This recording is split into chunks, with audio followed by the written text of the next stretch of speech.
हर हर महादेव। सनातन धर्म की जय हो। मैं जति सत्यमित्रानंद गिरी, शिष्य परम पूज्य महामंडलेश्वर जति नरसिंहानंद गिरी जी महाराज।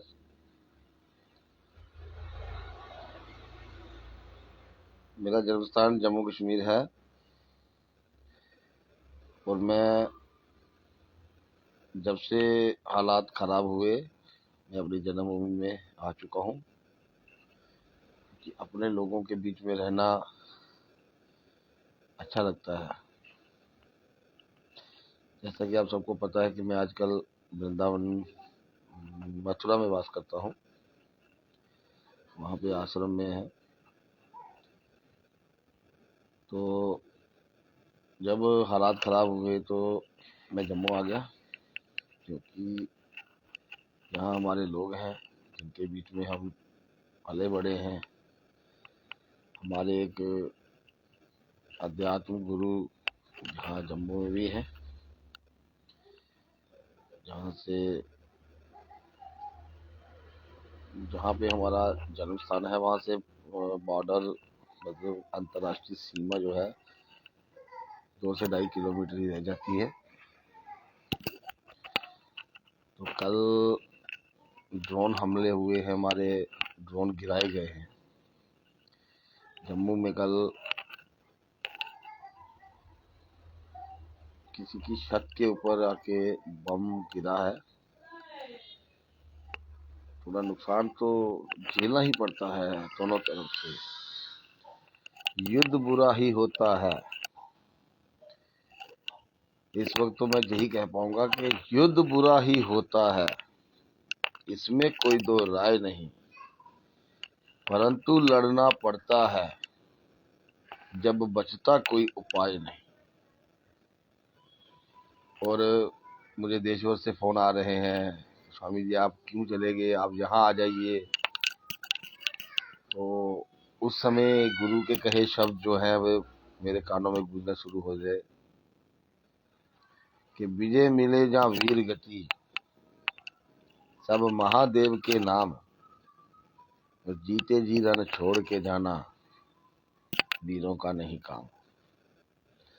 तो मैं अपनी मातृभूमि को, नागभूमि जम्मू कश्मीर को छोड़ के कहीं नहीं जा सकता। हाँ, ऐसे हम देश भर घूम लें, कोई दिक्कत नहीं, मगर जब विपत्ति का समय है, आज हमारे जम्मू पर के सीमावर्ती इलाकों से अपने अपने घरों को छोड़कर लोग विस्थापित तो एक तरह से कैंपों में रह रहे हैं।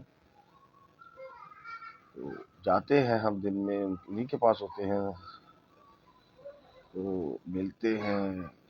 सरकार की तरफ से खाना वाना हर एक सुविधाएं उनको वहाँ दी जा रही हैं, मगर लोगों की जम्मू के, मैं बाकी मुझे पता नहीं कि राजस्थान के लोग क्या सोचते हैं, पंजाब के क्या सोचते हैं, इतना दूर तो पता नहीं मुझे, मगर जम्मू के हिंदुओं की एक ही मांग है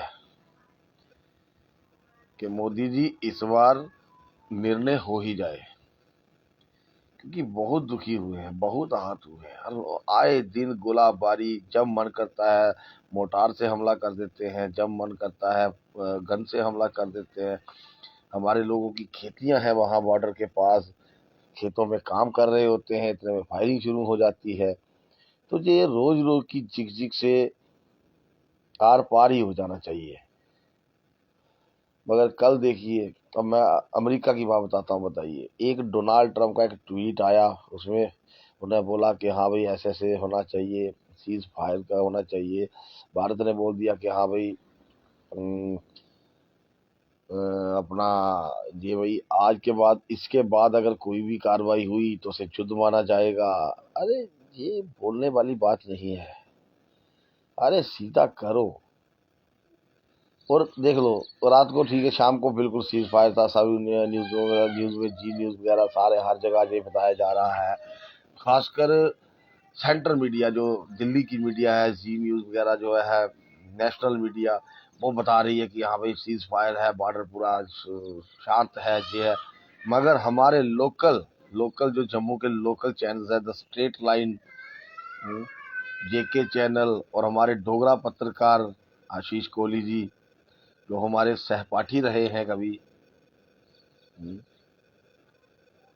वो एक क्लास हमारे पीछे पढ़ते थे और कोचिंग के लिए हम एक ही जगह पे जाते थे, तो तब से हमारा परिचय है उनसे। बिल्कुल सटीक न्यूज़ देते हैं और बिना डरे। उनका भी नारा यही है, राम राम और सनातन धर्म की जय हो। मगर हमारा नारा है, हर हर महादेव सनातन धर्म की जय हो। सनातन धर्म की जय करनी है चाहे जैसे भी हो। तो वो बिल्कुल सटीक उन्होंने न्यूज़ दी कि हमारे बॉर्डर पे फायरिंग हो रही है अभी भी। नौशहरा में, अखनूर में, पलावला उधर इलाका है, वहाँ पे भी फायरिंग शुरू हुई। रात भर फायरिंग चलती रही वहाँ पाकिस्तान की तरफ से, और हमारी सेना ने उसका मुंह तोड़ जवाब दिया है। तो इससे मतलब बात ये साबित हो जाती है कि पाकिस्तान जो है वो सुधरने वाला नहीं है। अरे नहीं सुधर सकते भैया, नहीं सुधर सकते वो लोग। अरे कुत्ते की पूंछ को 12 साल बोतल में डाल के रखा था किसी महापुरुष ने, मगर जब निकाली थी तो फिर टेढ़ी की टेढ़ी। ठीक है, फिर टेढ़ी की टेढ़ी। तपेश्वर गोस्वामी जी, हर हर महादेव, हर हर महादेव। आपकी भी जय हो, जो आप हमें वॉच कर रहे हैं, हमारे वीडियो को शेयर कर रहे हैं, ताकि हमारे जम्मू की आवाज़ बाहर भारतीयों तक पता चले, और हमारा जो जो कुछ हमने झेला है, तो शायद पहले नहीं पता, क्या भारतीयों को ये बात का पता चलता था कि नहीं चलता था कि हम लोग क्या क्या झेल रहे हैं, हमारे भाइयों ने क्या कुछ झेला है। अरे आए दिन अपना घर छोड़ के भागो। मतलब घर एक बहुत बड़ी चीज होती है, बड़ी जिम्मेदारी होती है, हर चीज होती है। और वार्ड इलाके के गांव के लोग हैं, पशु रखे हैं उन्होंने, बताइए खुद तो जान बचा के कहीं चले जाएंगे, पशुओं को कहाँ ले जाएंगे। तो ये बड़ी परेशानी की है, और हम ये चाहते हैं कि आर पार हो जाए। बाकी मोदी जी से आह्वान है कि भैया कुछ नहीं है पाकिस्तान में, पाकिस्तान के पास कुछ नहीं है। आप एक कदम आगे बढ़ाओ, वो 10 कदम पीछे हट जाएगा। मगर आप एक कदम बढ़ाने में विलम्ब कर रहे हैं। आप ऑर्डर पे ऑर्डर निकाल रहे हैं कि ऐसा हो जाएगा युद्ध। अरे युद्ध उनके लिए तो युद्ध चल रहा है, इस्लाम के जिहादियों के लिए युद्ध चल रहा है, और उनका युद्ध आज से नहीं 1400 साल से चल रहा है, और उनका युद्ध चलता रहेगा जब तक इस दुनिया में एक भी काफिर जिंदा है। तब तक उनका युद्ध चलता रहेगा, और तब भी नहीं थमेगा जब इस दुनिया से गैर मुसलमान सारे खत्म हो जाएंगे। उसके बाद भी इनका युद्ध चलेगा, उनके बाद इनके आपसी फिरकों में युद्ध चलेगा, जिस तरह से सीरिया में चल रहा है। वहां पे देखो, अभी थोड़े दिन पहले ही एक वीडियो आया है कि सुन्नी जो है वो शिये मुसलमानों को देखो कुत्ता बना रहे हैं, जैसे वो घातक फिल्म में, मतलब तेरा बाप कुत्ता है, ऐसे उनको कुत्ता बना के उनको चला रहे हैं, और ऊपर से लाठियां बरसा रहे हैं। तो ये नहीं सुधर सकते। गड़बड़ कहीं नहीं है, गड़बड़ की किताब में है। जैसे हमारे भाई एक्स मुस्लिम सलीम जी ने बताया कि गड़बड़ जो है कुरान में है। कुरान की आयतें साफ लिखती हैं, साफ लिखा हुआ है कि काफिर जहां मिले उसको मारो। अरे वो तो अपना धर्म फॉलो कर रहे हैं, हम कितना अपना धर्म निभा रहे हैं। हमारे धर्म में भी तो लिखा हुआ है कि पापियों का श्रृंगार करो, हम क्यों नहीं कर पा रहे। वो हमारी नपुंसकता है कि हम नहीं कर रहे। अरे कितनी बार बख्शेंगे, जानवर को मारने के लिए जानवर बनना पड़ेगा, जानवर को मारने के लिए जानवर बनना पड़ता है, और बनना पड़ेगा। अगर नहीं पड़ेंगे तो जानवर हमें खा जाएंगे। तो इस बार जो है आर पार हो जाना चाहिए, और करे सरकार। अगर नहीं करेगी सरकार, मोदी सरकार से साफ तौर पे बोलता हूं कि अगर सरकार ने कुछ नहीं किया तो ये बहुत बड़ी नपुंसकता होगी सरकार की। और इतिहास जिस तरह से आज इंदिरा गांधी ने उस टाइम किया था, तो आज हम उसको कोसते हैं, कल को इतिहास आपको कोसेगा। अरे पीओके क्या है, कुछ नहीं है। 2 मिनट में आप एक कदम आगे बढ़ाओ, एक कदम आगे तो बढ़ाओ, 10 कदम 20 कदम पीछे चला जाएगा। अरे है क्या उनके पास? अरे 4 दिन की लड़ाई अरे डर किस बात का है? परमाणु बम का खतरा है। अच्छा मैं बताऊं, अब परमाणु बम की बात सुन लीजिए।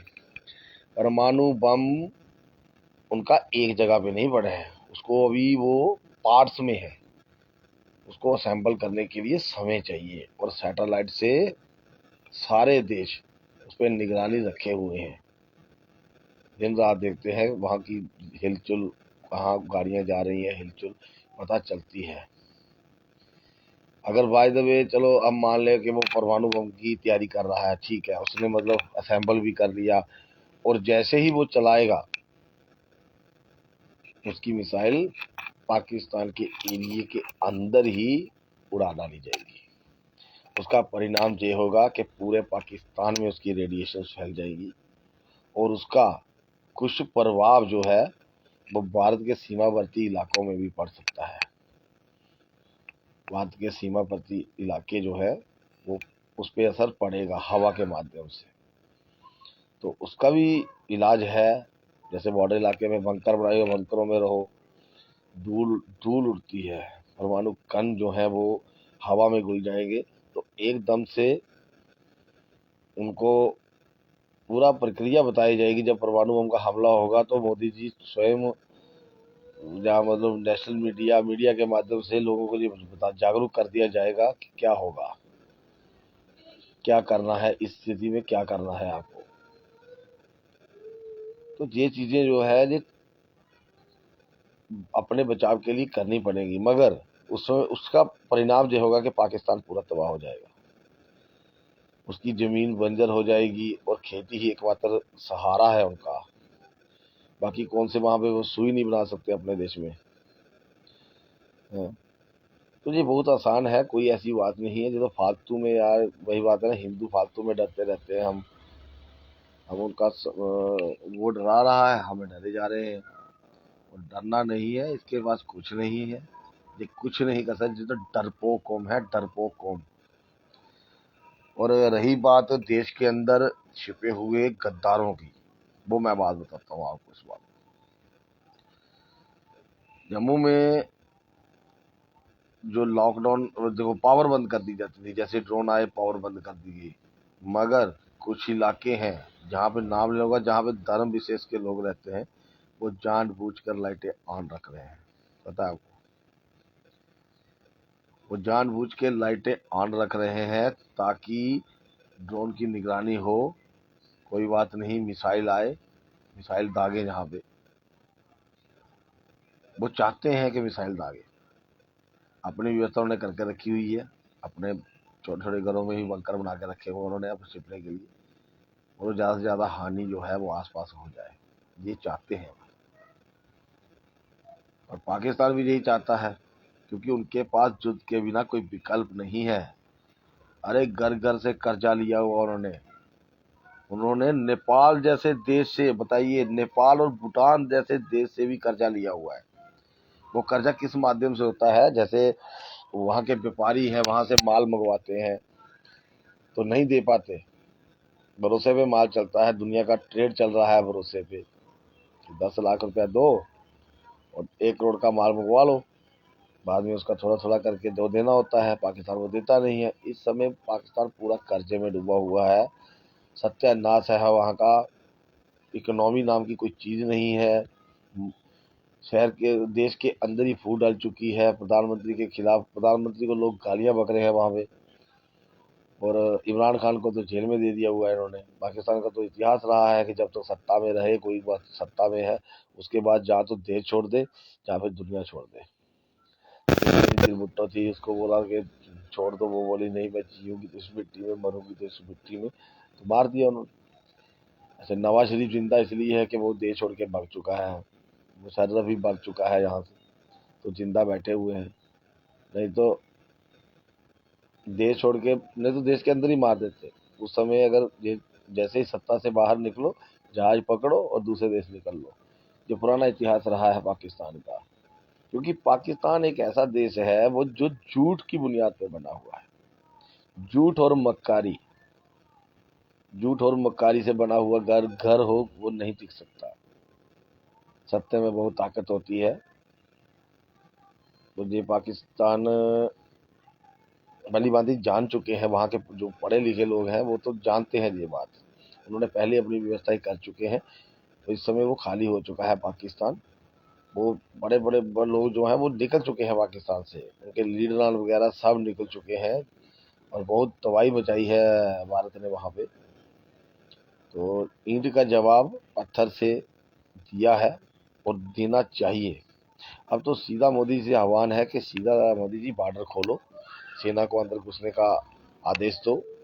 थल से, वायु से, जल से, नौसेना जो भी करना है साम दाम दंड करो और पाकिस्तान पूरा अपने कब्जे में करो। बलूचिस्तान को आज़ाद देश घोषित करो और पीओके को कश्मीर के साथ मिला के ग्रेटर कश्मीर का निर्माण करो। और जम्मू को जो बाकी इलाका बचता है जैसे सिंध के साथ जोड़ के, जम्मू संभाग को सिंध के साथ जोड़ के सिंध देश का निर्माण करो, जिस देश के नाम पे हम हिंदुओं का अस्तित्व है। हम हिंदुओं का नाम सिंधु से आया है। हम सिंध के सिंधु नदी के किनारे के निवासी थे। तो हमें सिंधु कह के पुकारते थे। जब अफगानी मतलब मुसलमान जब वो सऊदी अरब से भारत में आए घूमने के लिए, तो हमारी तो स्टार्टिंग शुरू से ही परंपरा रही अतिथि देवो भव। अतिथि देवो भव नहीं गई, बहुत हो गया अतिथि देवो भव। इस अतिथि देवो भव ने हमें मुगलों का गुलाम कर दिया। इस अतिथि देवो भव की वजह से हम अंग्रेजों के गुलाम रहे। इस अतिथि देवो भव से वजह से आज बांग्लादेशी, रोहिंग्या सब भारत में आके बैठे हुए हैं और पूरा कब्जा कर लिए हैं। उनके आज कहते हैं कि हिंदुस्तान जो है वो किसी के बाप का नहीं, उनके बाप का है। तो ये चीज अतिथि देवो भव ये बहुत गलत चीज है। अब कोई अतिथि देवो भव नहीं चलेगा।